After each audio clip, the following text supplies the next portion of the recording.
சிதம்பரம் நடராஜர் கோவிலில் ஆருத்ரா தரிசனத்தையொட்டி வரும் ஜனவரி 13ஆம் தேதி உள்ளூர் விடுமுறை அறிவிக்கப்பட்டுள்ளது.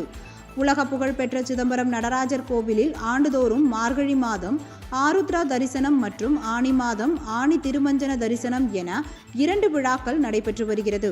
இந்த ஆண்டிற்கான ஆருத்ரா தரிசனம் உற்சவம் நாளை கொடியேற்றத்துடன் தொடங்குகிறது.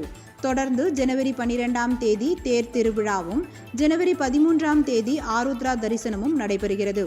இந்த விழாவின் போது நாடு முழுவதும் இருந்து லட்சக்கணக்கான பக்தர்கள் வருவார்கள் என்பதால் அன்றைய தினம் அனைவரும் நடராஜரை தரிசனம் செய்வதற்கு ஏதுவாக கடலூர் மாவட்டத்துக்கு உள்ளூர் விடுமுறை அறிவித்து மாவட்ட ஆட்சியர் உத்தரவிட்டுள்ளார்.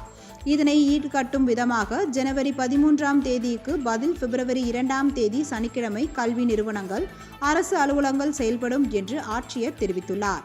ஆருத்ரா தரிசனத்தை முன்னிட்டு சிதம்பரம் நடராஜர் கோவில் நிர்வாகமும் கடலூர் மாவட்ட நிர்வாகமும் இணைந்து முன்னேற்பாடுகளை செய்துள்ளனர்.